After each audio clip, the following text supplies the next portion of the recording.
시청자 여러분 안녕하십니까? 화요일 아침 뉴스타트 2부 시작합니다. 오늘의 주요 뉴스 먼저 만나보겠습니다. 제주항공 여객기 사고와 관련해 활주로 인근의 콘크리트 재질 둔덕이 참사를 키웠다는 지적이 제기됩니다. 국토부는 둔덕은 다른 국내 공항에도 설치된 것이라면서도 사고 연관성을 조사하겠다고 밝혔습니다. 사고 여객기는 참사 직전 48시간 동안 13차례 운항한 것으로 확인됐습니다. 비행기를 무리하게 가동한 건 아닌지 논란이 일고 있습니다. 사고 직전 조종사와 관제탑 사이에 오갔던 교신 내용이 일부 공개됐습니다. 조종사는 조리와 충돌했다고 밝혔고 관제탑과 일부 소통이 원활하지 않았던 정황도 드러났습니다. 여객기 참사 발생 하루 만에 같은 기종의 제주항공 비행기에서 랜딩 기어 문제로 회항하는 일이 발생했습니다. 제주항공은 대체 항공기를 투입했지만 일부 승객들은 불안감을 호소하며 여행을 취소했습니다. 비상계엄 사태를 수사하는 공조수사본부가 헌정 사상 처음으로 현직 대통령에게 체포영장을 청구했습니다. 윤석열 대통령 측 변호인단은 위법하다며 반발했습니다. 제주항공 여객기 참사가 발생한 지 사흘째, 사고 현장에서는 여전히 수색 작업이 이어지고 있습니다. 희생자 일부는 장례식장에 안치됐습니다. 참사 현장에 나가 있는 취재기자 연결합니다. 임형준 기자. 네, 무안국제공항에 나와 있습니다. 네, 오늘도 수색 작업이 계속되는 거죠? 네, 제 뒤로 보이는 곳이 사고 현장입니다. 어두워서 잘 보이진 않지만 기체 꼬리 부분이 떨어져 나와 있고 곳곳에 기체 잔해물이 흩어져 있습니다. 어제 수색은 밤늦게까지 이어진 것으로 보입니다.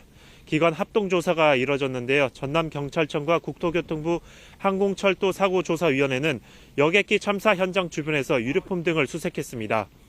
희생자 유전자를 확보해 긴급 감정을 의뢰하기도 했는데요.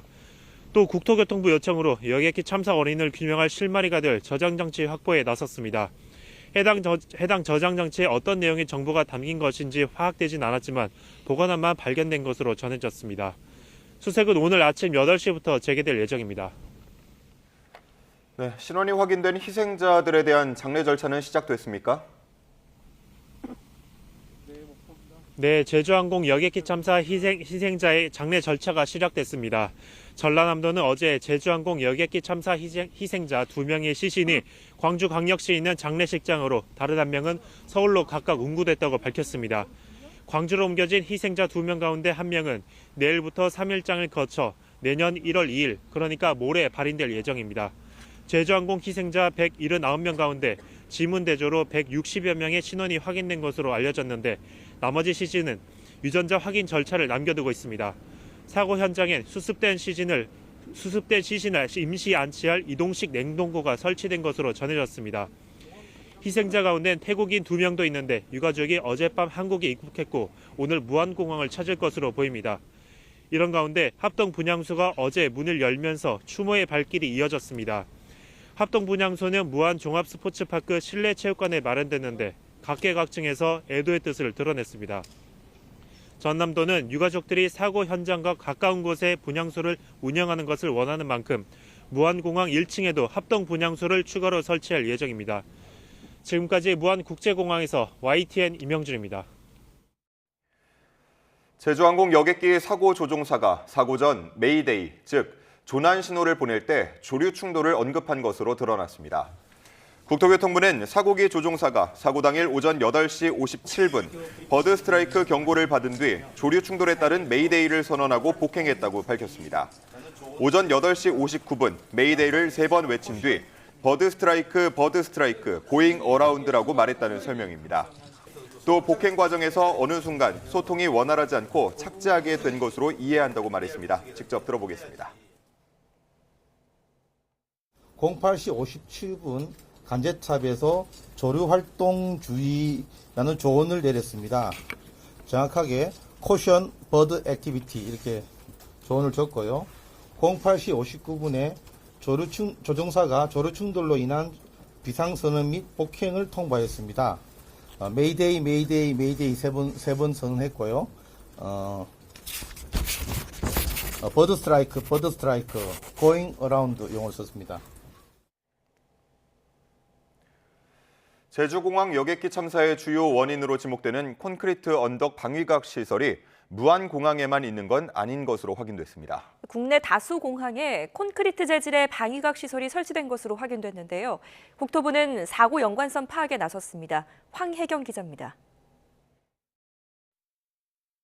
방위각 시설은 항공기가 착륙할 때 방위를 확인할 수 있도록 돕는 항행 안전 장비로 공항의 필수 시설물입니다.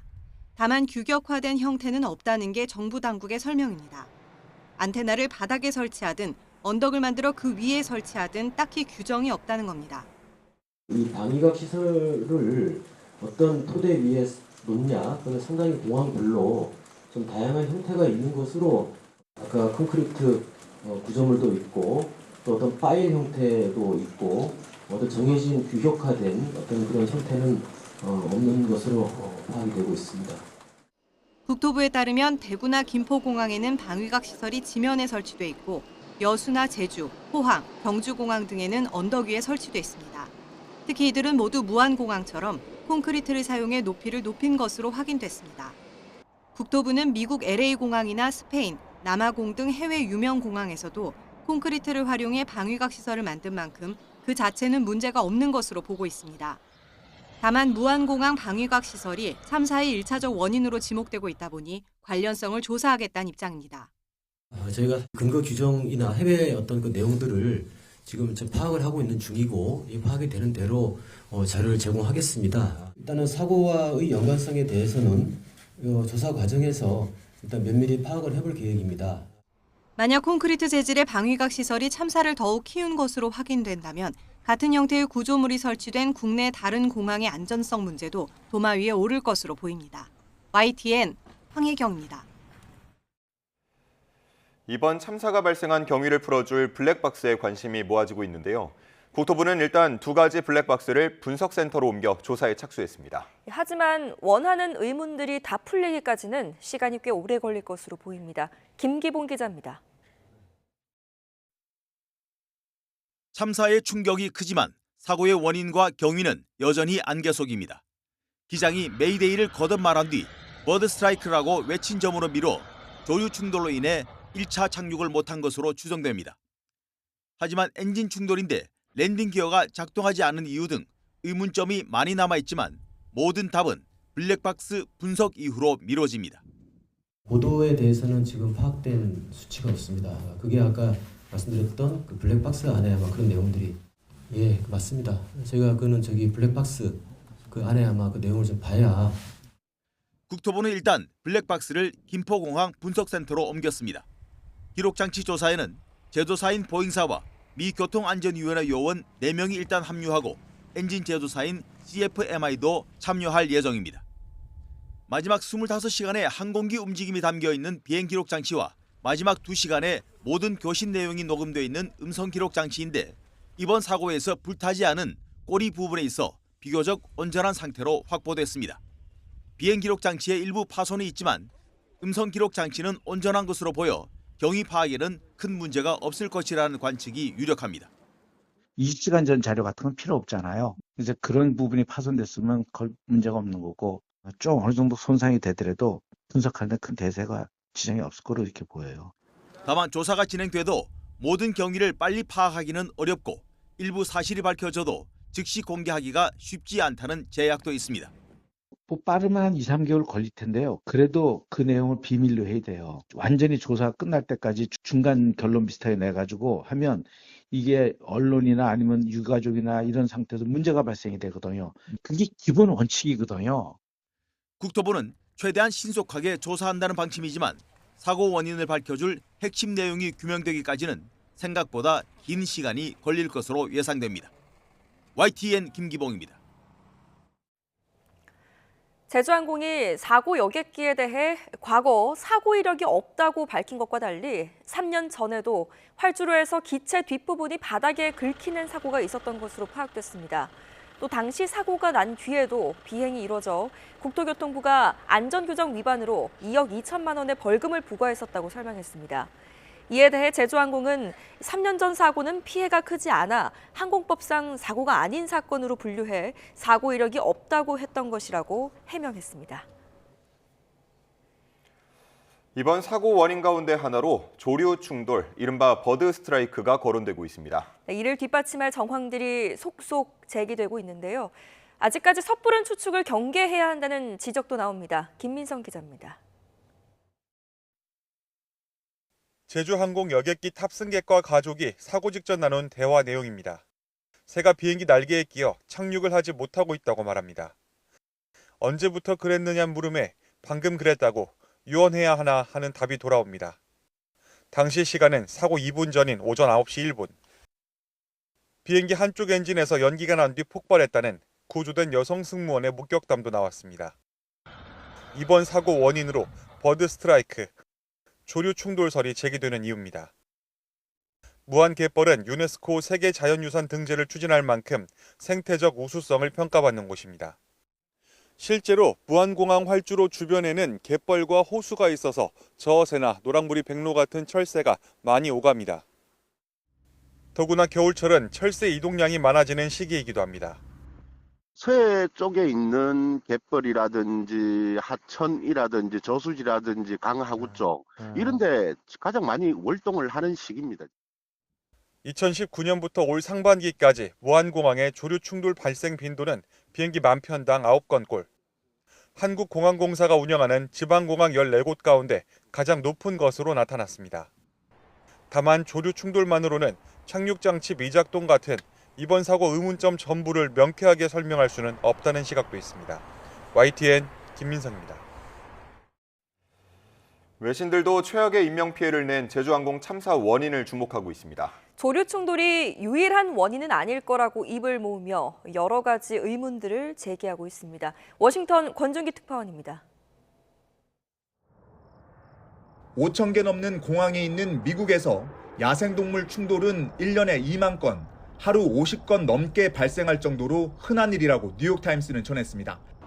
하지만 대부분 사망이나 심각한 부상을 초래하진 않는다며 지난 35년간 야생동물 충돌로 인한 사망은 76명에 불과하다고 집계했습니다. 게다가 여객기는 안전을 위해 이중화가 갖춰진 만큼 조류 충돌만으로 대형 사고가 나긴 어렵다는 게 전문가들의 견해입니다.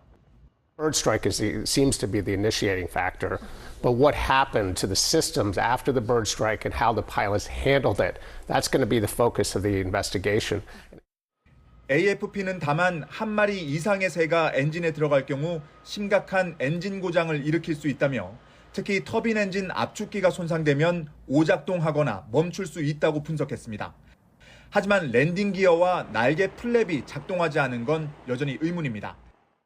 BBC는 조류 충돌 때문에 랜딩 기어가 작동하지 않은 건 본 적이 없다며 새가 빨려 들어가도 엔진이 곧바로 꺼지는 건 아니어서 대처할 시간이 있었을 거라는 전문가 말을 전했습니다. AP통신은 활주로 끝단에 설치된 콘크리트 둔덕이 정상적이지 않다고 지적했습니다.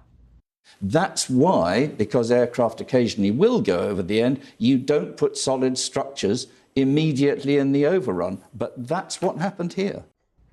외신들은 또 뒤늦게 착륙 방향을 바꾼 것과 동체 착륙에 대비해 소방과 구조대가 준비되지 않은 점 등에 대해서도 의문을 제기했습니다.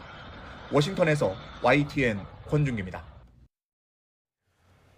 전남 무안국제공항에서 제주항공 여객기 참사가 발생한 지 하루 만에 제주항공의 같은 기종에서 랜딩 기어 문제로 회항하는 일이 발생했습니다.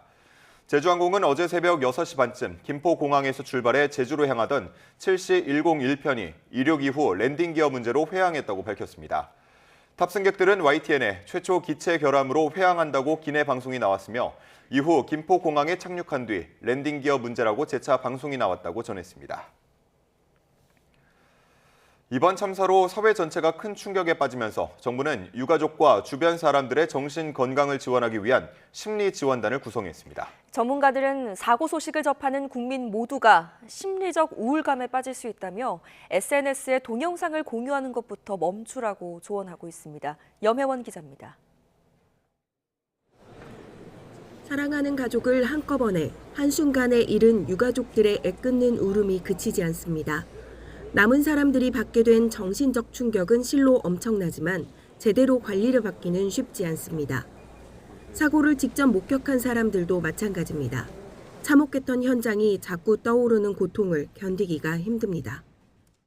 착륙하면서부터 폭발 장면까지 계속 보고 있었어요. 안에 자려고 하는데 눈만 감으면은 이제 그 장면이 나와가지고 잠을 못 자고 오늘도 지금 아침 일찍부터 그냥 나와가지고. 이때 반드시 필요한 게 심리적 응급처치입니다. 정부는 국가트라우마센터를 중심으로 제주항공여객기 사고 통합심리지원단을 구성해 심리상담을 지원한다고 밝혔습니다. 또 교육부는 이번 사고로 숨진 학생 12명이 다니던 학교에 심리치료 등을 지원할 계획입니다. 시시각각 관련 소식과 영상을 보면서 심장이 뛰고 우울감을 호소하는 경우도 많습니다. 간접 경험으로 외상 후 스트레스 장애에 빠지는 대리 외상 증후군입니다. 초연결 사회인 우리나라에서는 SNS 등을 통해 여과되지 않은 동영상에 쉽게 접근할 수 있어 집단 트라우마도 우려됩니다.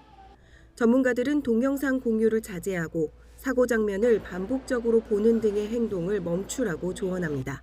YTN 염혜원입니다. 윤석열 대통령에 대한 체포영장 심사가 길어지고 있습니다. 영장을 청구한 시점으로 보면 30시간이 넘었는데 헌정사 첫 사례라서 법원이 심사숙고하는 것으로 보입니다. 취재기자 연결해서 자세히 알아보겠습니다. 권준수 기자. 네, 사회부입니다. 네, 법원의 심리가 상당히 오래 걸리고 있죠? 그렇습니다. 공조수사본부가 윤석열 대통령에 대해 체포영장을 청구한 시점으로 보면 법원이 30시간 넘게 심사를 진행하고 있는데요. 헌정사 첫 현직 대통령에 대한 체포영장 청구라 법원이 신중한 판단을 내리려는 것으로 보입니다. 앞서 윤 대통령 측은 수사 권한이 없는 기관에 영장 청구를 하면서 관련 의견서를 법원에 제출했는데요. 형사소송법상 체포영장 요건에도 맞지 않는다며 불법 수사 주장을 펼치기도 했습니다. 지난 보름간 관저에 머물렀던 윤 대통령도 법원 결정에 따라 본격적인 대응에 나설 것으로 보입니다. 네, 심사 결과가 나온 뒤 과정은 어떻게 진행됩니까? 네, 먼저 체포영장이 발부된다고 하더라도 경찰과 고위공직자범죄수사처가 바로 강제 수사에 나서진 않을 전망인데요. 대통령 경호처와의 협조 등 준비해야 할 절차가 있기 때문입니다. 물론 영장 집행을 막아설 경우 특수공무집행방해 혐의로 체포할 수 있긴 하지만 최대한 충돌을 만들지 않아야 한다는 게 공조본의 입장입니다. 또 영장이 기각될 경우 체포영장을 재청구하는 방안을 검토할 예정입니다. 밤사이 서울 한남동에 있는 대통령 관저 앞에선 윤 대통령 탄핵과 수사를 반대하는 보수단체 등이 집회를 벌이기도 했는데요. 대통령 체포를 촉구하는 진보단체와 갈등을 빚는 등 법원에서 어떤 결과를 내놓을지 주목하고 있습니다. 지금까지 사회부에서 YTN 권준수입니다. 비상계엄 사태를 수사하는 공조수사본부가 윤석열 대통령의 체포영장을 청구한 데 대해 윤 대통령 측이 위법하다며 반발하고 나섰습니다. 윤 대통령 측 윤갑근 변호사는 어제 공조본이 청구한 체포영장에 대한 의견서와 변호인 선임계를 서울 서부지방법원에 제출했습니다. 8쪽짜리 의견서엔 권한이 없는 기관에 의해 부당하게 체포영장이 청구돼 각하되어야 한다거나 형사소송법상 청구 요건에도 맞지 않아 기각돼야 한다는 내용 등이 담긴 것으로 전해졌습니다. 윤 변호사는 상대적으로 가벼운 직권남용 혐의로 내란죄와 관련성을 주장하는 건 꼬리에 대한 권리로 몸통에 대한 권리를 말하는 것과 같다며 공수처에 수사권이 없다고 거듭 강조했습니다.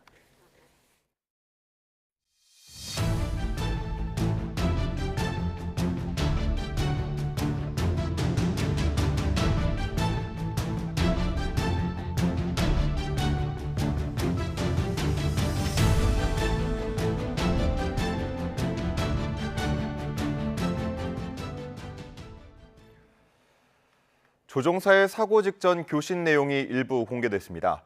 충돌 4분 전 조종사는 메이데이를 선언하며 조류 충돌을 정확하게 언급했습니다. 장하영 기자입니다. 국토교통부가 제주항공 여객기 조종사와 관제탑 사이의 교신 내용 일부를 공개했습니다. 8시 54분 정상 활주로 방향으로 착륙 허가가 났고 제주항공 여객기는 고도를 낮추며 접근했습니다. 3분 뒤 관제탑이 조류 활동에 주의하라는 경보를 냅니다. 조종사가 비상선언인 메이데이를 외친 건 그로부터 2분 뒤인 8시 59분. 조류 충돌, 영어로 버드 스트라이크라는 표현을 썼습니다. 08시 59분에 조종사가 조류 충돌로 인한 비상선언 및 폭행을 통보하였습니다. 메이데이, 메이데이, 메이데이 세 번 선언했고요. 버드 스트라이크, going around 용어를 썼습니다. 이게 사고 여객기의 처음이자 마지막 조난 신호였습니다. 조류 충돌 경보 이전에 이미 충돌이 발생했을 수 있다는 추측도 나옵니다. 조류 충돌 경보가 나오고 1분 만에 메이데이 선언이 나왔다는 것은 이전부터 벌써 진행이 되고 있을 수도 있습니다. 조류 충돌을 했다 하면은 그 상황에서 취해야 될 조치들이 있습니다. 이제 항공기를 안정시켜야 되고 항법 장비라든가 기타 착륙에 필요한 것들을 세팅을 하고 그러고 난 다음에 이 커뮤니케이션을 합니다. 마지막 단계가 메이데이 콜을 하는 거기 때문에 1분 뒤 급하게 선회한 비행기는 반대 방향 활주로로 착륙을 요청해 관제탑에 착륙 허가를 받습니다. 충돌 불과 2분 전이었습니다. YTN 장하영입니다. 이번에 사고가 난 제주항공 여객기는 활주로 진입을 돕는 안테나 아래에 설치된 구조물을 먼저 들이받은 뒤 폭발했습니다. 국토부는 이 구조물이 법적으로는 문제가 없다는 입장인데 기존 규정에 한계가 있는 것 아니냐는 지적도 잇따르고 있습니다. 양동훈 기자입니다. 무안공항에서 사고가 난 제주항공 여객기는 로컬라이저 안테나, 일명 방위각 시설을 들이받고 폭발했습니다. 이 안테나는 항공기가 정확한 방향으로 활주로에 진입할 수 있도록 돕는 장치인데 설사 활주로를 지나친 항공기가 덮치더라도 쉽게 부서지도록 설계돼 있습니다. 실제로 재작년 필리핀 세부와 지난 2015년 일본 히로시마에서 우리나라 비행기가 활주로를 이탈해 안테나를 부수고 지나갔지만 사망자는 없었습니다. 하지만 이번 사고는 달랐습니다. 안테나 아래에 흙과 콘크리트 등으로 된 단단한 구조물이 있었고 비행기가 이 구조물과 부딪히자마자 폭발해버린 겁니다. 국토교통부 규정을 보면 활주로가 끝나는 부분에 일정 거리에 종단 안전구역을 설정하고 이 안에 설치되는 장비는 모두 부러지기 쉬운 재질로 만들어 안전을 확보하게 돼 있습니다. 국토부는 공항이 경사지에 있어서 안테나와 활주로의 높이를 맞추기 위해 담을 쌓은 거라고 해명했습니다. 또 사고 항공기가 들이받은 구조물이 종단 안전구역보다 4에서 5m 바깥에 있었기 때문에 문제가 없다는 입장입니다.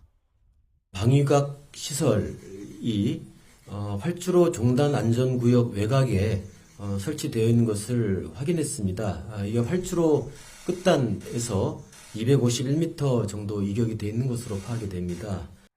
하지만 이번 사고에서 보듯이 빠른 속도로 달려오는 비행기에 이상 상황이 발생하면 종단 안전구역을 넘어갈 가능성도 큽니다. 익명을 요구한 한 항공사 기장은 YTN과의 통화에서 무안공항 외벽은 벽돌로 돼 있기 때문에 이 구조물만 아니었다면 외벽을 뚫고 밖으로 나가 폭발까지는 이르지 않았을 거라고 주장했습니다. 국토부 조사를 더 지켜봐야겠지만 규정을 지켰다 해도 예외적인 상황이 발생하자 오히려 사고를 키우는 원인이 됐다는 겁니다. 규정거리 이상 비행기가 미끄러졌죠. 규정이나 시나리오 자체가 이 상황을 예상 못했다는 것을 역설적으로 반증하는 거거든요. 현재 규정에 허점은 없는지, 조금 더 안전한 시공 방식은 없었는지 등에 대한 대안 마련이 필요해 보입니다.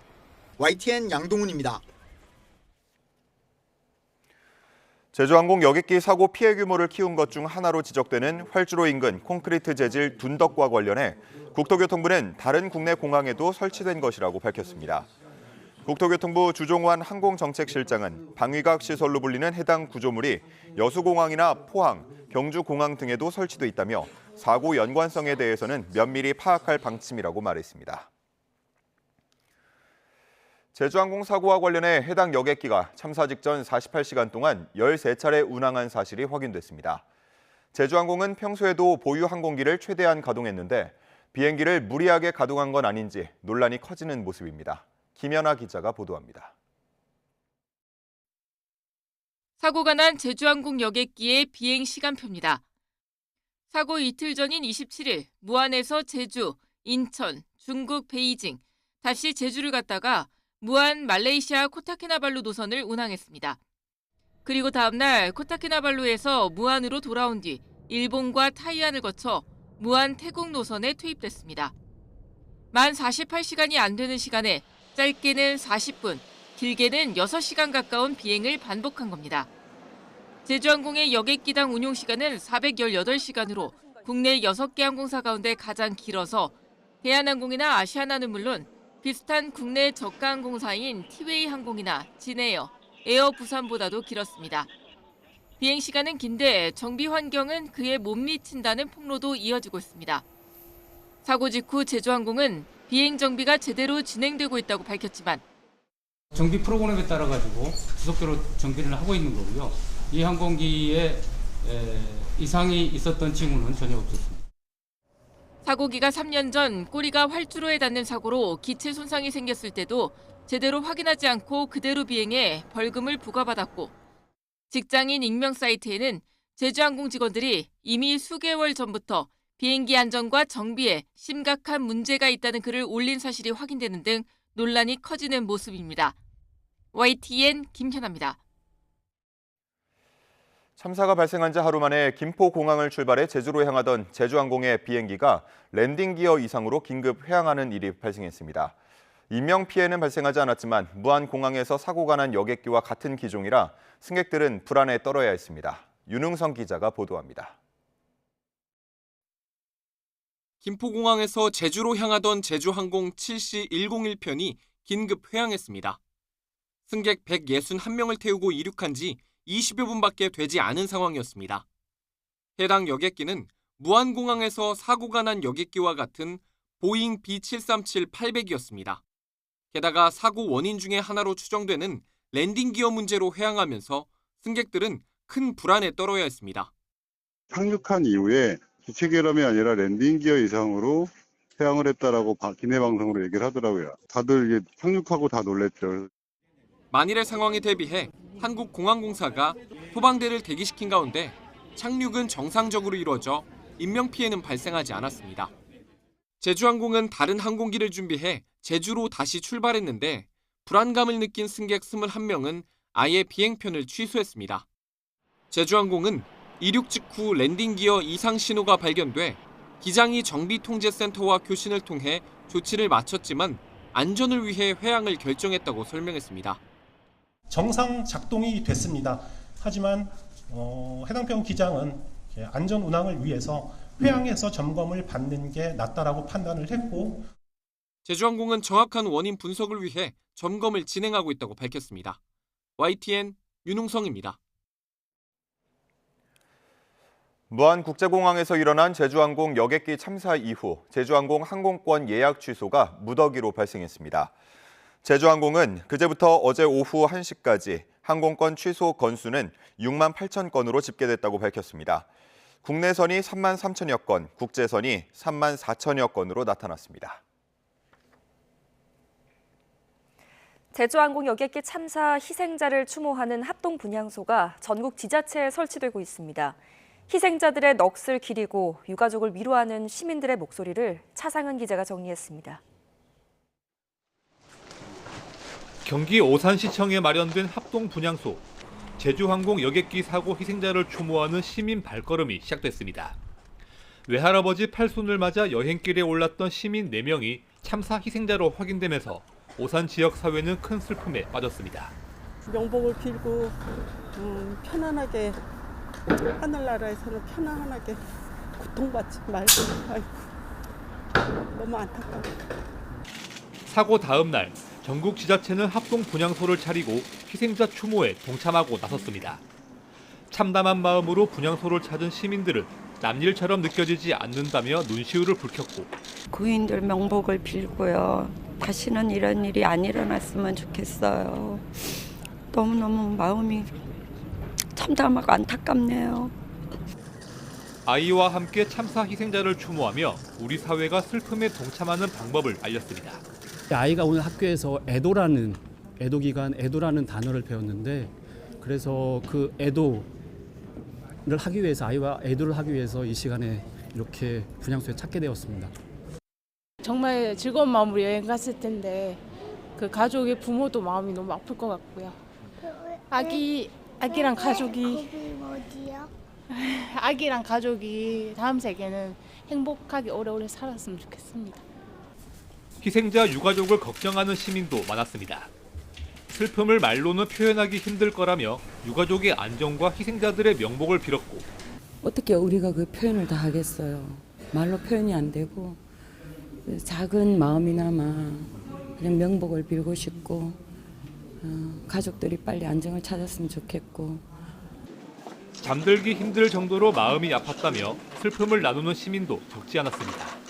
너무 마음이 아파갖고 어젯밤에 잠 못 잤어요. 지금도 생각하면 가슴이 너무 먹먹하고. 사고 희생자를 추모하는 발길이 전국에서 이어진 가운데 분향소는 국가 애도 기간인 다음 달 4일까지 운영될 예정입니다. YTN 차상입니다. 제주항공 여객기 추락사고 희생자를 추모하기 위한 애도의 물결이 이어지고 있는 가운데 서울시청 정문 앞에 합동 분향소가 마련됩니다.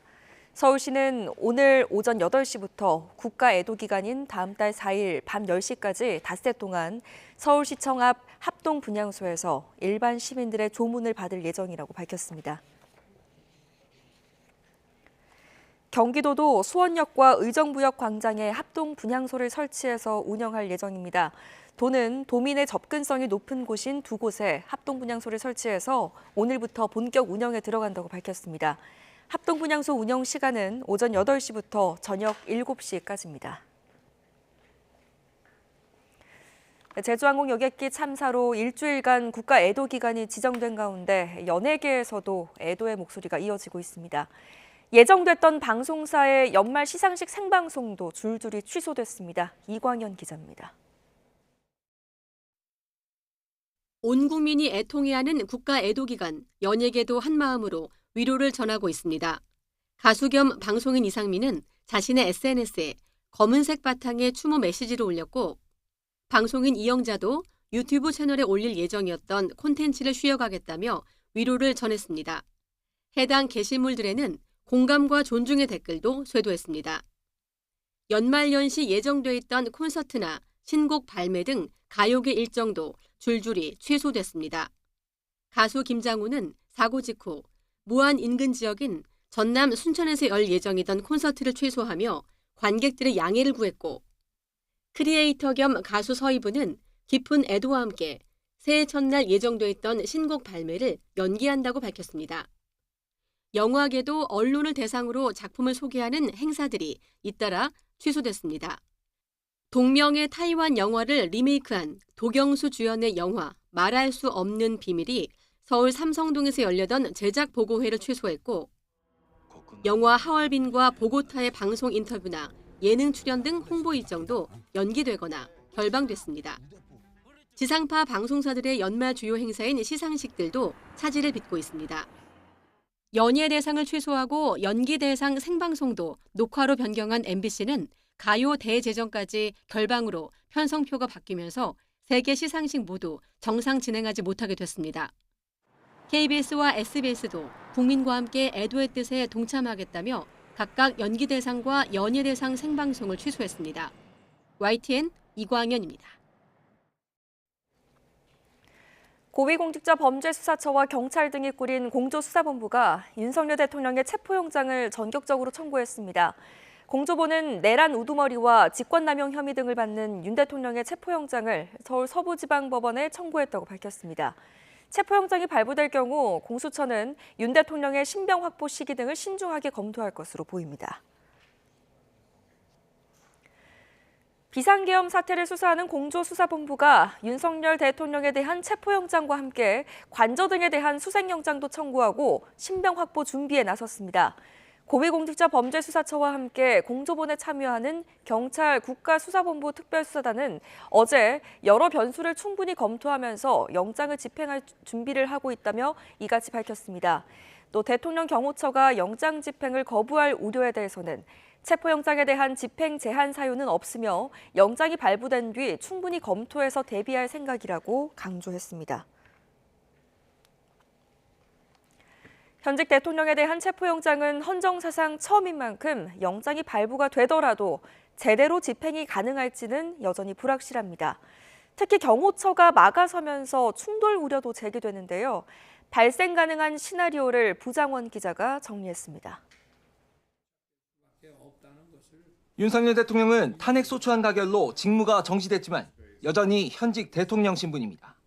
따라서 수사당국이 체포영장을 발부받더라도 신병을 확보하기 위해서는 일단 경호처의 관문부터 넘어야 합니다. 경호처는 그동안 압수수색 영장 집행에도 대부분 응하지 않았던 만큼 체포나 수색 영장에 대해서는 더더욱 비협조적으로 나올 가능성이 큽니다. 특히 군사상 비밀을 요하는 장소는 책임자의 승낙 없이 수색할 수 없다고 규정한 형사소송법 제110조 제1항을 근거로 수사기관의 진입 자체를 막아세울 공산이 적지 않습니다. 반면 수사당국은 영장 집행에 법적으로 아무런 문제가 없다는 입장입니다. 수색 장소가 군사상 비밀이 필요한 장소여도 국가의 중대한 이익을 해하는 경우를 제외하고는 수색을 거부하지 못한다고 같은 형사소송법 조항에 명문화되어 있기 때문입니다. 경찰 특별수사단 관계자는 구체적인 대응 방법에 대해서는 말을 아끼면서도 여러 변수에 대해 충분히 검토해 영장 집행을 준비하고 있다고 설명했습니다.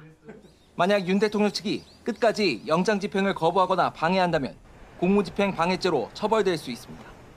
경호처가 처벌을 감수하고라도 막아서거나 충돌까지 이어질 가능성도 아예 배제할 수는 없습니다. 경호처 관계자는 경찰의 윤석열 대통령 체포영장 집행 가능성에 대해 역시 논의 중이라고만 답했습니다.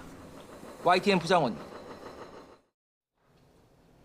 연말 연시 추위 걱정은 없겠습니다. 현재 서울 기온은 영하 0.6도로 어제보다는 3도가량 낮지만 여전히 예년 기온을 크게 웃돌고 있습니다. 다만 어제 유입된 국외 미세먼지의 영향으로 현재 충북과 전북, 광주와 제주의 초미세먼지 농도가 나쁨 수준 보이고 있는데요. 이들 지역의 먼지는 대기 확산이 원활해지면서 점차 해소될 전망입니다. 오늘은 전국이 대체로 맑겠습니다. 다만 동해안을 중심으로는 건조특보가 이어지는 가운데 영동 지방에는 오전까지 바람도 강하게 불어 산불 등 화재 사고를 조심하셔야겠습니다. 한편 올해 해넘이 행사는 취소된 곳이 많지만 그래도 대부분 지역에서 일몰을 볼 수 있겠습니다. 서울은 오후 5시 24분에, 부산은 오후 5시 22분에 마지막 해가 저물겠습니다. 자세한 지역별 기온 살펴보겠습니다. 현재 청주 2.4도, 무안 5.9도를 보이고 있습니다. 한낮에는 서울 4도, 광주 6도, 대구가 7도가 예상됩니다. 날씨였습니다.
사고 직전 관제탑과 조종사와의 교신 내용 일부가 공개됐습니다. 조종사는 메이데이, 조난 신호와 함께 조류 충돌을 언급했습니다. 사고기의 블랙박스도 본격적인 분석에 들어갔는데요. 풀어야 할 의문점들을 전문가와 함께 하나씩 짚어보겠습니다. 정윤식 가톨릭 관동대 항공운항학과장 연결해 보겠습니다. 교수님 나와 계시죠? 네, 안녕하십니까? 네, 안녕하십니까? 자, 어제 교신 내용이 일부 공개가 됐습니다. 8시 57분에 관제탑이 조류 활동을 경고했고 2분 뒤에 조종사가 조류 충돌을 언급하면서 메이데이를 선언했다는 내용인데 이 교신 내용을 보고 우리가 어떤 부분을 주목해야 합니까? 현재 교신 내용 중에 버드 스트라이크라는 이제 용어를 사용했고 그걸 교신에 관제탑에 통보했기 때문에 조종사들은 항공기가 새 충돌했다는 사실을 알고 있는 것으로 여기 판단이 됩니다. 네. 실제적으로 그 충돌하는 장면을 봤다든지 또는 아니면은 어떤 다른 상황을 새가 지나가는 모습을 보고 유추한 건지는 확실치는 않지만은 어쨌든 조류를 충돌해서 거기에 따른 다른 뭐 엔진의 이상이라든지 또는 항공기에 충돌한 충격을 느꼈다든지 하는 것을 파악한 것으로 좀 판단이 됩니다. 네, 아직까지 가정이기는 합니다만 새가 만약에 엔진에 빨려 들어가서 어떤 엔진에 고장이 있었다는 시나리오 가정하에 새가 엔진에 빨려 들어가도 곧바로 엔진이 고장나는 경우가 또 전부 다가 아니라고 하더라고요. 관제탑 조류 경보 이전에 혹시 이 조류 충돌이 진행됐을 가능성도 있을까요? 예, 충분히 가능성도 있습니다. 네. 시간적으로 볼 때 조류가 충돌해서 만약에 엔진이 들어가서 엔진이 손상이 일어난다고 하면 바로 뭐 0.1초 만에 엔진 계기가 변한다든지 아니면 뭐 충격이 엔진의 진동이 막 발생한다든지 이럴 가능성도 있지만 현재 강화해서 접근 중이기 때문에 엔진 추력이 굉장히 낮은 상태로 판단할 수가 있습니다. 보통 이제 접근할 때는 그렇게 많은 추력을 필요하지 않기 때문에요. 그래서 실제 계기 변화를 알고 조류 충돌하고 했다는 걸 파악했으면 이미 그 전에 사실은 관제탑에서 새가 많다는 주의를 전달받기 전에 조류 충돌을 미리 했을 가능성도 있습니다. 네. 예. 궁금한 게요. 이 조류 충돌로 인해서 엔진이 모두 다 손상되고 랜딩 기어 그리고 뭐 날개 플랩 이런 것까지 한꺼번에 다 문제가 생길 수 있는 겁니까? 새가 부딪히면서 조정면이나 또는 고양력 장치인 프랩 같은 데를 고장을 일으키거나 또는 작동을 멈추게 하기는 상당히 어렵습니다. 근데 엔진이 정지가 되면 엔진에 의한 유압 펌프가 둘 다 정지가 됨으로써 랜딩 기어나 또 프랩이나 이런 작동을 못 시키게 하는 그런 펌프가 멈추기 때문에 실질적으로 엔진에 의해서 그 프랩이나 랜딩 기어가 작동이 되지 않도록 만들 수 있습니다. 근데 복행을 할 당시에 랜딩 기어를 다시 접어서 올리고 프랩도 다시 위로 올린 상태로 확인된 그 동영상들이 있기 때문에 네. 그 당시에는 유압 펌프는 정상적으로 작동되고 거기에 따라서 엔진도 완전한 완벽한 상태는 아닐지 모르지만은 실제적으로 어느 정도 작동이 되고 추력도 어느 정도 발생이 되는 그런 상태였다고 보겠습니다. 네, 교수님께서 방금 말씀하신 것처럼 목격자들의 사진과 영상에 의해서도 1차 착륙 시도 당시에는 앞바퀴가 정상 작동한 것처럼 보이거든요. 근데 2차 착륙 시도에서는 랜딩 기어가 펼쳐지지 않았습니다. 조사 결과가 나와 봐야겠습니다만은 어떤 문제가 발생했을 것으로 추측이 되십니까? 랜딩 기어를 안 내린 이유는 실제 조종사가 작동을 시켰는데 작동이 안 된 건지 아니면 시간적 관계나 아니면 현재 상태로 해선 도리어 랜딩 기어를 안 내리고 동체 착륙을 시도하는 게 낫다고 판단해서 의도적으로 안 내린 건지는 지금 파악이 되고 있지 않지만 네. 만약에 항공기가 지금 데이터 나오는 거에 보면 실제 상승을 하지 못하는 즉 추력을 증가시켜서 비행기가 상승하지 못하는 그런 상태로 이렇게 보입니다. 네. 그렇다는 것은 혹시나 두 엔진이 다 작동이 힘들어서 실질적으로 거기에 따라서 랜딩 기어나 프랩을 내릴 수가 없는 그런 상태가 되지 않았나 이렇게 보고 있습니다. 예. 엔진 이상이 생기더라도 뭐 보조 동력 장치 같은 것들도 있을 것이고 또 수동으로 랜딩 기어를 내리는 방법도 있다고 알고 있는데요. 그 시간적인 상황이 부족했을까요? 네, 그렇습니다. 복행을 해서 반대편 활주로, 즉 북쪽 활주로 끝 지점까지 도착을 해서 거기서부터 비행기를 선회시켜서 접차하는 데까지 대략 1분 30초에서 2분 정도밖에 소요 안 되는 그런 시간입니다. 네. 그러다 보니까 시간이 굉장히 짧고요. 보조한 랜딩 기어를 수동으로 내리게 하는 시간이 3개를 따로따로 노즈와 메인 기어 2개를 따로따로 내리게 되기 때문에 한 개당 적어도 30초 정도의 시간이 소요가 됩니다. 그러면 3개를 내리기 위해서는 1분 30초 이상의 시간이 되기 때문에 그동안 사실 또 부기장은 그 조작을 하기 위해서는 아무것도 기장한테 비행 지원을 어시스트를 할 수 없고 다른 조작을 할 수 없는 그런 상태가 되기 때문에 아마 의도적으로 랜딩 기어를 내리고 혹시나 내리다가 시간이 부족해서 뭐 한쪽만 내렸다든지 나머지 두 쪽은 내리지 못했다든지 하면 비행기가 더 비대칭 상태가 돼서 네. 착륙 시에 더 위험한 상태가 될 가능성도 있습니다. 그래서 아마 또 의도적으로 안 내렸을 가능성도 있습니다. 네, 내렸는데 제대로 작동을 하지 않은 것인지 아니면 기장과 부기장의 판단에 의해서 내리지 않는 것이 더 낫다라고 판단을 했던 것인지는 일단 조사 결과가 나와 봐야 알겠는 거네요. 네, 맞습니다. 네, 지금 사고항공기가 이틀 동안 13차례 운항 일정을 소화했다고 합니다. 좀 무리한 일정으로 인한 기체 손상 가능성에 대해서 어떻게 보십니까? 그건 이렇게 무리했다고 이렇게 표현하기는 좀 어려울 것 같습니다. 예. 비행기의 그 피로도라든지 아니면 스트레스 관리 이런 거는 운항 시간으로 관리를 합니다. 즉 시간이 되면 예를 들어 100시간이 되면 100시간에 따른 항공기 정비를 실시하고 또 400시간이 되면 400시간, 600시간, 1000시간 이런 식으로 시간 단위로 정비를 하기 때문에요. 네. 만약에 시간을 많이 운영을 하면 결국은 정비 시간이 빨리 도달하는 겁니다. 남들은 뭐 하루에 2시간씩 하기 때문에 우린 100시간 점검을 50일 만에 한다 그러면 우린 하루에 10시간씩 하면은 열흘 만에 100시간에 도달하기 때문에 그 시간에 또 다시 정비를 시작하기 때문에 결국은 정비를 정상적으로 계속 하는 꼴이 됩니다. 그래서 많이 운영하게 되면 남들은 30년 쓸 비행기를 자기네는 10년밖에 못 쓰고 폐기시키는 결과를 도래하기 때문에 결국은 시간적인 그 정비 관리의 시스템에서 되기 때문에 큰 문제는 없는 것으로 보이긴 합니다.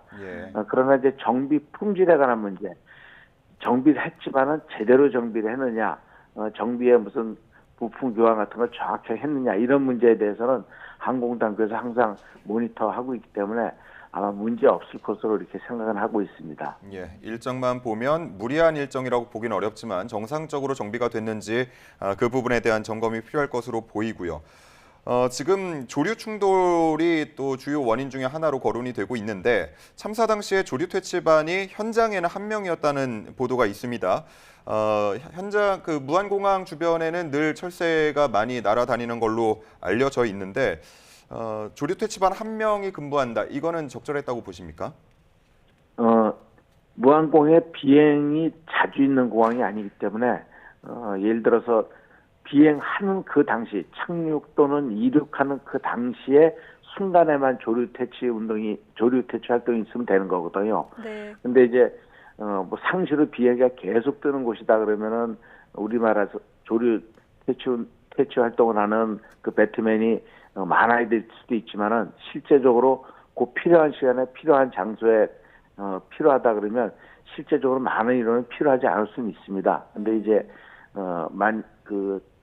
관제탑에서 경고할 정도로 실제 새가 조류 활동이 많았다고 보면 그 인원을 좀 더 증가시켜서 하는 게 더 낫지 않았나 하는 생각도 좀 아쉬움도 들긴 합니다. 예, 네. 조류 퇴치반, 그러니까 배트맨이라고 부르는데 이런 항공기 외부의 인력에 의해서 새를 쫓는 게 아니라 항공기 기체에서 자체적으로 뭔가 소음을 발생하거나 하는 기술들은 없습니까?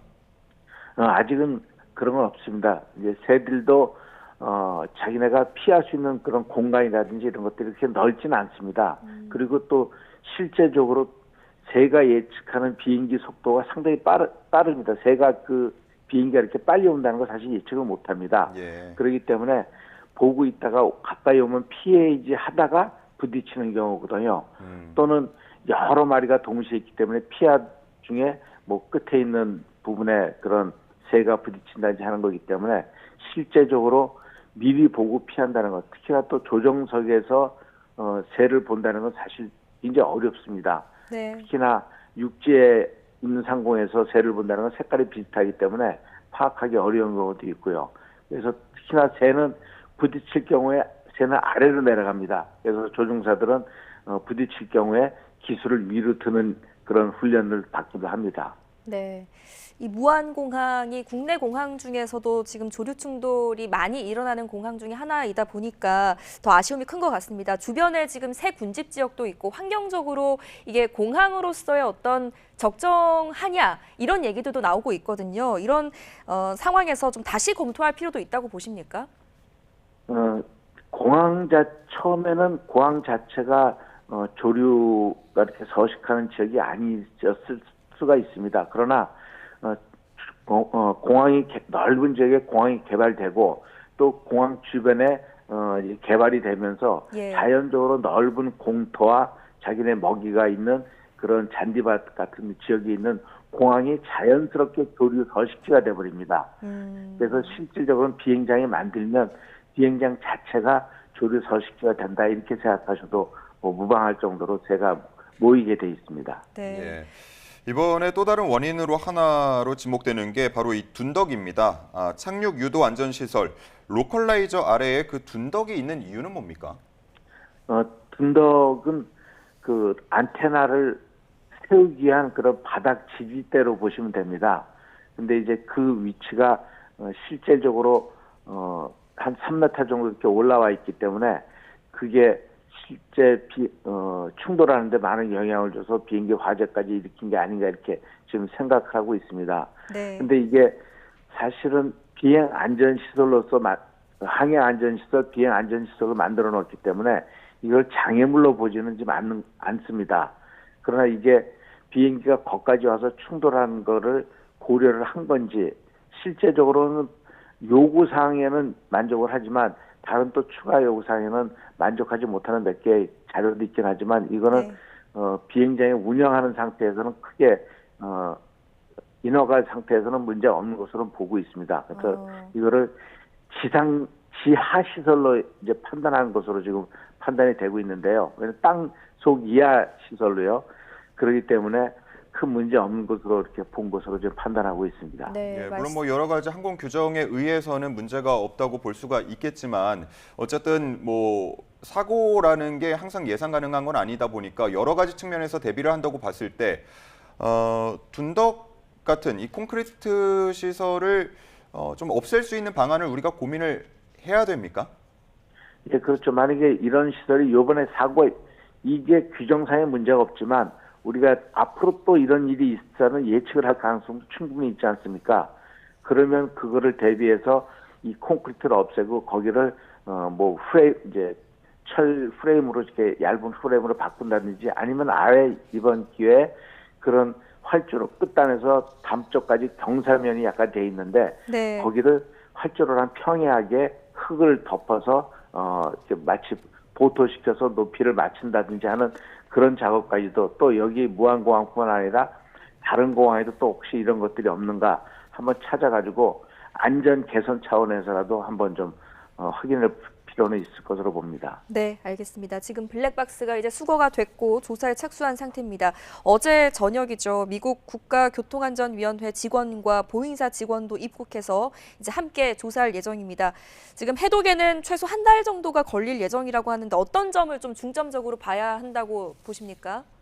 그러니까 제일 먼저 음성 기록 장치에서 조종사들이 기장과 부기장 또는 기장이 어떤 의사결정을 해서 어떤 행동을 지시하고 했는가 하는 게 제일 먼저 파악을 해야 됩니다. 예. 예를 들어서 랜딩 기어를 내리라고 했는데 내렸는데 안 내린 건지 심지어는 내리라고 했는데 부기장이 그 소음이나 이런 것 때문에 제대로 듣지 못하고 행동을 취하지 못한 건지 또는 내렸는데 안 내린 건지를 파악하고 그걸 내용에 따라서 음성 기록 장치 내용을 가지고 예. 비행 기록 장치의 데이터를 분석하면서 실제적으로 액션이 어떻게 이루어지는가 파악하는 게 일단 우선이라고 보고요.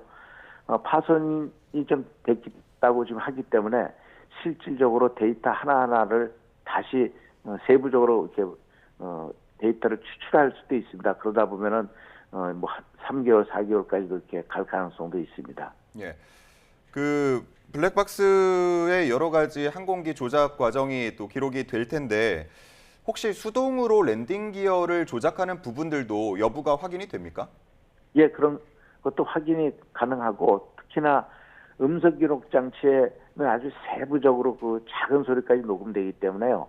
그 뒤쪽에 조종사가 매뉴얼로 랜딩 기어를 내려라는 그런 지시도 녹음이 될 수도 있고요. 심지어 랜딩 기어 그 커버 뚜껑을 열 수 있는 그런 소리까지도 들리기 때문에 네. 실질적으로 작동을 시켰는지 안 시켰는지 하는 것들을 확인할 수는 있습니다. 네, 알겠습니다. 일단 저희도 조사 결과를 좀 지켜보도록 하겠습니다. 여기까지 듣겠습니다. 정윤식 가톨릭 관동대 항공운항 학과장과 함께했습니다. 교수님 잘 들었습니다. 네, 감사합니다. 이번 제주항공 여객기 사고에 스포츠계에서도 애도의 물결이 이어지고 있습니다. 프로배구 올스타전이 취소됐고 경기장 내 응원전도 자제하기로 했습니다. 조은지 기자입니다. 프로야구 기아 타이거즈가 홈페이지와 SNS에 추모와 애도의 마음을 전했습니다. 한국 시리즈 우승에 일조한 구단 직원과 그의 아내, 3살 배기 아들까지 희생자 명단에 포함돼 충격과 슬픔이 더 큽니다. 전북 축구단 거스 포옙 감독도 취임 기자회견을 묵념으로 시작했습니다. 왕조 재건을 선언하는 희망찬 자리였지만 숙연하고 차분한 분위기가 내내 이어졌습니다. All our condolences to the family and friends of the accident that we had yesterday here in Korea. Our prayers and thoughts are with the families and friends. 사고 당일 현장과 차로 40분 거리 광주에서 열린 프로배구 코트도 추모 분위기가 가득했습니다. 선수들은 세레머니 대신 동료들과 손을 맞잡았고 육성 응원과 이벤트도 최소화했습니다. 이번 주 토요일 예정됐던 별들의 축제 올스타전도 전격 취소했습니다. 웃고 즐기는 이벤트가 되어야 하는데 슬픔에 빠진 국가 애도 기간에 이런 이벤트를 한다는 것 자체가 굉장히 너무 힘든 상황입니다. 농구 코트도 국가 애도 기간 묵념으로 경기를 시작하고 유니폼에 검은 리본을 달기로 했습니다. 올해 마지막 날 밤 10시 명승부를 마치고 함께 새해 카운트다운을 하는 이른바 농구 영신 행사도 타종 퍼포먼스만 진행할 계획입니다. YTN 조은지입니다. 지자체들도 사고 희생자를 애도하며 해맞이나 타종 행사를 대부분 취소했습니다. 계속해서 김근우 기자입니다. 179명의 목숨을 앗아간 제주항공 여객기 참사. 새해를 앞두고 들려온 안타까운 소식에 전국이 한 목소리로 희생자 추모에 동참했습니다. 희생자가 집중된 광주와 전남은 무등산 등지에서 열릴 예정이던 연말연시 행사 20여 건을 모두 취소하고 조기를 달기로 했습니다.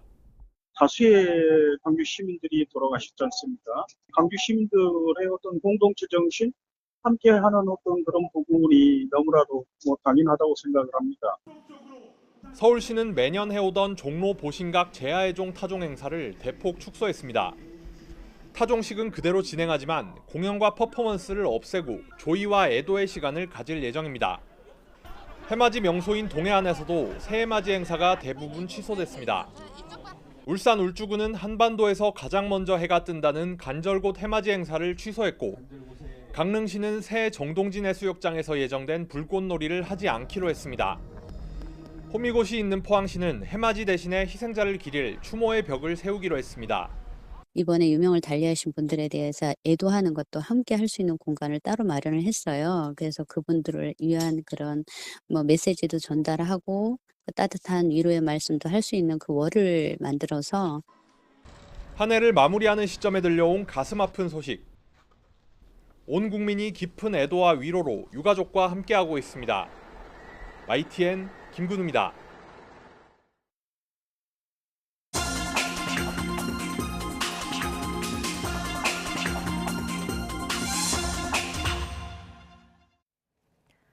네, 오늘의 글로벌 픽입니다. 새해를 앞두고 러시아와 우크라이나가 포로 교환에 합의하면서 양국 포로 300여 명이 가족의 품으로 돌아갔습니다. 하지만 끝날 기미가 없는 전쟁은 곧 3년째 접어들 것으로 보입니다. 김도원 기자입니다. 포로로 잡혔던 우크라이나 군인을 태운 버스가 들어옵니다. 그리던 고국으로 돌아온 사람들, 국기를 끌어안으며 기쁨을 만끽합니다. Повернемо усіх, а сьогодні ми раді вас вітати вдома, в себе, в Україні. Слава Україні! Героям слава! 러시아 포로들 역시 석방돼 집으로 향하는 버스에 오릅니다. Скоро домой. Как там дети? Как мать? 새해를 앞두고 러시아와 우크라이나가 아랍에미리트의 중재로 서로 포로를 교환했습니다. 러시아는 양국이 150명을 석방했다고 밝혔지만 우크라이나는 민간인 2명 포함 189명을 돌려받았다고 밝혔습니다. 숫자가 다른 이유는 분명하지 않습니다. 3년 가까이 전쟁을 계속하고 있는 양국은 그나마 주기적으로 포로를 교환하고 있지만 종전이 성사될 전망은 보이지 않습니다. 트럼프 미 대통령 당선인은 자신이 취임하면 하루 만에 전쟁을 끝내겠다고 공언했지만 러시아는 우크라이나의 나토 가입 20년 유예와 유럽 평화유지군 배치라는 최근의 트럼프 측 제안을 일축했습니다. 바이든 미국 대통령은 퇴임을 20일 남짓 남기고 우크라이나에 우리 돈 3조 6천억여 원 규모의 추가 군사 지원을 발표했고 우크라이나는 사의를 밝히며 항전 의지를 다졌습니다. YTN 김도원입니다. 지난 주말 미국 남부를 휩쓴 토네이도로 최소 4명이 숨지고 수십 명이 부상했다고 AP통신이 전했습니다. 미 국립기상청은 현지 시각 28일 텍사스와 루이지애나, 미시시피, 엘라베마, 조지아에서 토네이도를 동반한 강력한 폭풍이 발생했다고 밝혔는데요. 미시시피 주 당국은 18세 여성은 쓰러진 나무가 덮쳐 숨지는 등 폭풍으로 2명이 숨졌다고 밝혔고 노스캐롤라이나와 휴스턴에서도 각각 1명이 폭풍으로 사망했다고 밝혔습니다. 한국 시각 29일 밤 10시 10분쯤 북한 고려항공 소속 여객기가 5년 만에 처음으로 중국 상하이 푸둥 국제공항에 내려 주목된다고 미국의 북한 전문 매체인 NK뉴스가 보도했습니다. NK뉴스는 이 여객기는 상하이에 오래 머무르지 않고 이튿날 오전 2시쯤 북한 귀환길에 올라 오전 4시쯤 평양에 착륙했다면서 푸둥 국제공항 자동정보 서비스도 고려항공기의 이착륙 사실을 확인해줬다고 전했습니다. 고려항공 여객기가 상하이에 착륙한 것은 2019년 12월 27일 이후 처음입니다. 지금까지 글로벌 픽이었습니다. 경기도 안성과 구리를 연결하는 새 고속도로가 새해 1일 0시부터 개통합니다. 국토교통부는 안성시 남안성 분기점에서 구리시 남구리 나들목까지 길이 72.2km, 왕복 6차로 도로를 개통한다고 밝혔습니다. 이번 개통으로 해당 구간의 주행거리는 기존 92km에서 19.8km로 줄었고 이동 시간은 88분에서 39분으로 약 49분 단축될 것으로 예상됩니다. 특히 남안성 분기점에서 용인 분기점 구간 31.1km는 국내 최초로 제한속도 시속 120km를 도입했습니다.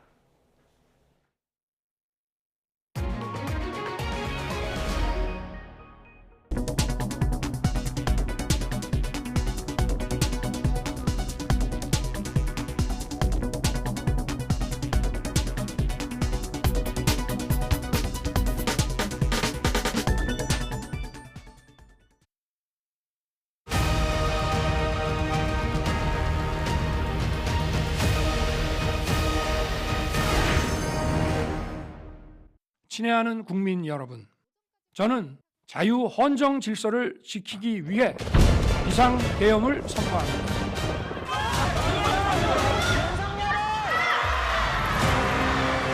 대통령 윤석열 탄핵 소추안은 가결되었음을 선포합니다. 네, 조금 전에 들어온 속보부터 전해드리겠습니다. 승객 175명 등을 태운 여객기가 어마어마한 비행은 들리더라고요. 비행기 쪽에서 팍팍 터지면서 사고로 유명을 달리하신 분들의 명복을 빌고 깊은 사과의 말씀을 과반 목표를 초과 달성하는 지지와 성원을 보내주신 점에 대해서 진심으로 국민의 뜻을 준엄하게 받아들이고 저부터 깊이 반성합니다. 일반국 주 중단하라! 거부권 승사 비판한다! 대남 쓰레기 풍선 도발 오물 풍선은 북한의 행위는 선을 넘고 있으며 이후 발생하는 모든 사태의 책임은 북한에 있음을 엄중 경고한다. 전쟁이 발발될 수 있는 책임하고 위험한 도발 행위를 당장 중지해야 한다. 현실의 법정은 아직 2번 더 남아있고 진실과 정의를 되찾아준 재판부에 감사드립니다. 저는 이제 물러갑니다. 사랑하는 당원 동지 여러분. 늘어나는 2,000명의 정원을 비수도권 의대와 소규모 의대, 전공의 이탈과 의대 교수 사직 등 의료계가 여전히 반발하고 있지만 대학병원에서 예약을 안 받아줘서 응급치료를 받지 못해서 전라도까지 힘이 없잖아요. 병든 사람이 무슨 힘이 있겠어요. 달러 환율도 원화 가치가 하락하고 코스피도 좀 더 하락 추세가 이어질 가능성은 있어 보인다고. 장보기가 너무 겁나고 수출 증가율이 예상보다 상당폭 낮아질 것. 잠재 성장률에도 못 미치는 살얼음판이 예상. 첫 모두 가족의 여행을 피해자들과 국민 여러분께 진심으로 사죄드리고요. 성실히 소명하도록 하겠습니다. 대한민국 박영화가 명배를 구속하라!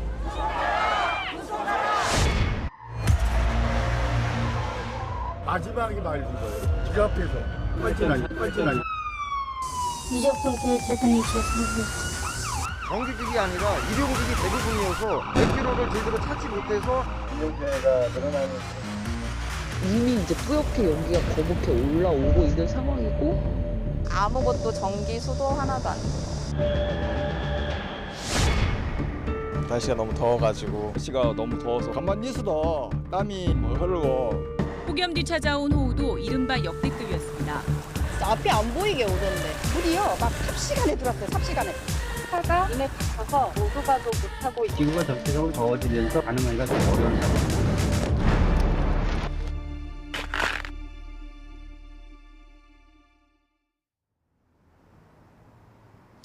2024년의 마지막 날인 오늘도 큰 추위는 없습니다. 현재 서울 기온은 영하 0.6도로 어제보다는 3도가량 낮지만 여전히 예년 기온을 크게 웃돌고 있습니다. 한편 서울은 양호한 대기질을 회복했지만 현재 충북과 일부 남부지방은 어제 유입된 국외 미세먼지의 영향으로 초미세먼지 농도가 나쁨 수준 보이고 있습니다.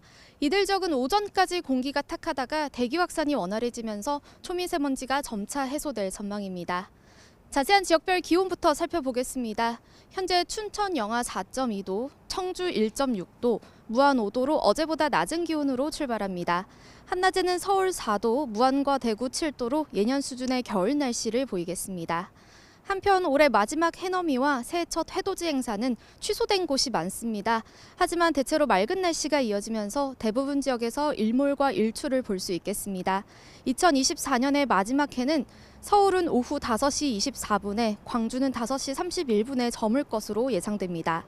한편 오늘도 동해안을 중심으로는 건조특보가 이어지는 가운데 영동 지방에는 오전까지 바람도 강하게 불겠습니다.